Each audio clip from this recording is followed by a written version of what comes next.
I'd like to welcome back Danny Shain. I heard you had a lot of good stuff in the mix.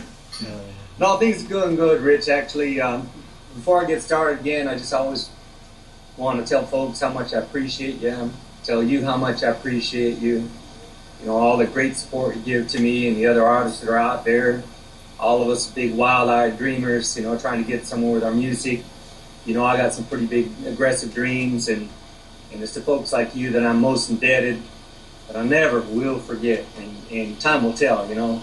I hope I am able to get to those points that I'm looking for in my dreams, so that I can really adequately thank the people who have invested so much in supporting me like you have. And so, that being said, thanks again, Rich. Now, as far as good news and things that's going on, yeah, I've got some cool stuff coming up the pipeline now.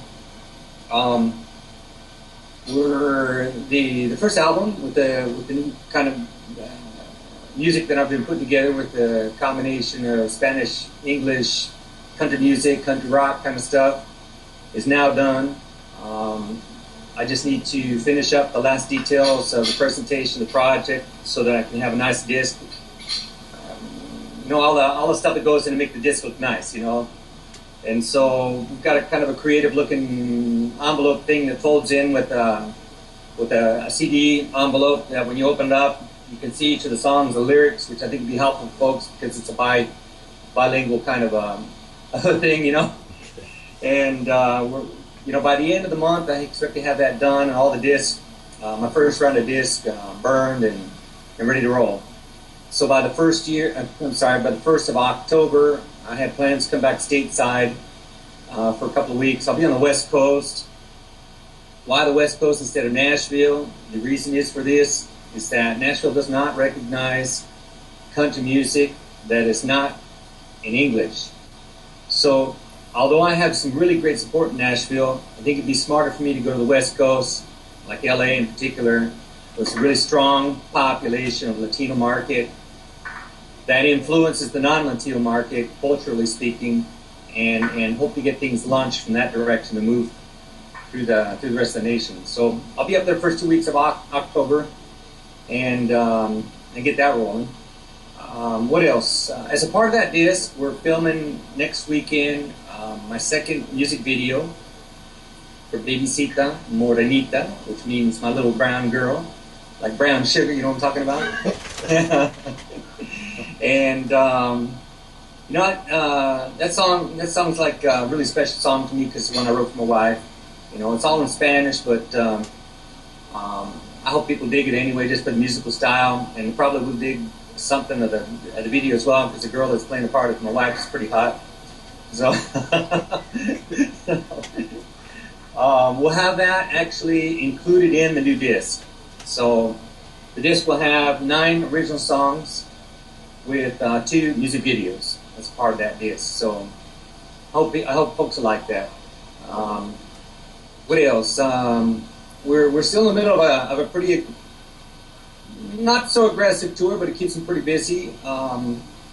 Last 2 weeks ago, we got in front of our largest crowd. We were about 7,000 folks there showed up, and that was just a magical time. You know, it's kind of cool to get in front of that many people. You know, most of the time we're playing in front of a couple hundred, which is cool as well. But when you get into 1,000 and more, and from there, you know, it's a whole different dimension. And I don't know if you saw some of the photos of that show, but the stage was a whole lot bigger. And I found myself getting a little tired because I ran all over that damn stage that night. I was like, holy cow, winded, man. I said, crap, I'm going to have to do some aerobics or something like that, because that's the kind of scenarios I want to be jumping on and running around on, you know. And I don't like to just be standing in front of a microphone. I like to move, get the people moving. And we did a song that I got the people to sing along with me, and that was just badass. It was so cool to hear a couple thousand folks singing. That was really, really, really cool. So I enjoyed that. And 2017, one way or another, I'm going to get up there. My best friend here is my drummer. He's really a super guy. Probably just he and I would go to the States. Maybe our guitar player.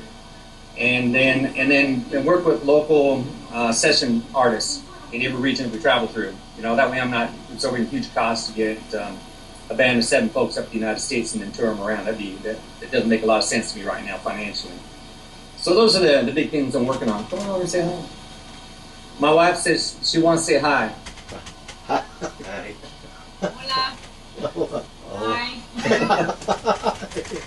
People don't speak Spanish. So that's my good news anyway. When the album's finished, how can people go and download it and stuff like that? Website, DannyShainMusic.com, and then through the iStore. And I might open up another account with another one of those internet providers or internet digital stores as well. But I haven't decided yet. What I do know is for these two for sure, iTunes and the DannyShainMusic.com. Okay. Are there any co-writers on the album? No. Yes and no. As a part of this album, I got 2 songs on there that are songs that are well known to the rest of the world. And these guys are legends in their own right, you know. One of them is a song that Glenn Campbell made famous, Rhinestone Cowboy. Now, what I did with Rhinestone Cowboy is I brought up the level of amplitude and musical style to the day, with a little, a lot more kick on it, and then largely translated that song in Spanish. The reason I did that is because with that song in particular, I wanted to connect more to the Latino side with that song, because I know a lot of Latinos who don't speak English fell in love with that song 35 years ago, almost 40 years ago, but they don't understand what it says. And I thought this would be a really cool experience for them, for them to hear it for the first time and like, oh wow, it's in Spanish. Wow, how cool, the letters, and the lyrics. And the other one is Always Been Crazy. And I feel like that's a good song for me. And it's a good song for this album, Waylon Jennings, I think he'd appreciate that if he was still alive. God bless his soul. I can't speak for him, but I know he was a pretty intercultural kind of guy as well, I never knew him personally, but, seeing his interviews and so forth. So I translated half that song. So like one verse in English, one verse in Spanish, one verse in English, one verse in Spanish, and then it ends up like that, It's a fun song. Like I said, I really relate to that song, and I really relate to Rhinestone Cowboy, So in that sense, yeah, I have 2 co-writers, but I'm the co-writer in that sense, right? The other songs that are my originals, I'm the only writer. I put the whole thing together, musical style, lyrics, and so forth. Okay. Is this the first time you're flying over to the States, or? Is this my first time? Yeah, for the music. This will be my first official trip for music. Yes, October. And then I'm hoping that somewhere around springtime, back stateside, we'll have realize the fruits of the work I'm putting together now in October, November, December, of shows, decent shows, Yeah, I'll be playing in small bars and stuff like that as well, I'm sure. But what I'm really eyeballing as well as a part of that, it's important to get in front of people and in their own environment as well, The bar scene is always bars and clubs are always a great place to meet people right up front, face to face, But I'd like to get in front of some festivals as well. Which festivals at this point, I do not know. I'm just beginning to find out what are the festivals that we might be able to probably fit into, and by the end of this month, those people I will have already contacted as well. So hopefully when I'm back stateside, then I'll get a chance to see those folks, you know what I mean? Okay. For the people that don't know you yet, what can you tell people about your music? As a musician, it's probably the safest place to stay. If I tell them anything more, that might get a little dangerous. Well, I am an original country boy. There's no fakeness in that, and it's not something I am ashamed of by any means. Long before I ever thought of being a famous, well, at least a notable singer-songwriter.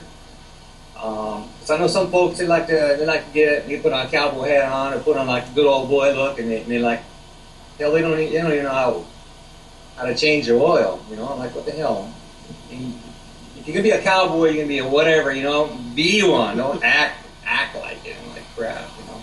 I don't like that stuff. But yeah, I grew up in Southern Oregon, little town, got about 200 families in Little Valley where we grew up, like a Huck Finn lifestyle, you know.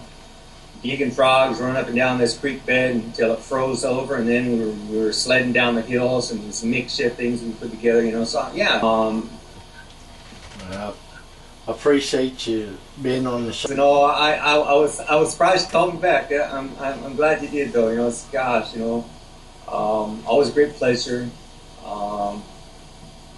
You're down in the Amazon, the Peruvian Amazon. I'm a hell of a long way from home, you know, in that sense. Although I live here, it's my home as well. But doing what I'm doing is like being on the other side of the world. It's like being another galaxy, actually. You know? But because folks like you have been so kind and helpful to me, my name's gotten out there a little bit, and now I'm ready to get this rocket lit and ride this baby hard and get things to the galaxy that I've been dreaming about. Thank you very much always, Rich. I appreciate your help.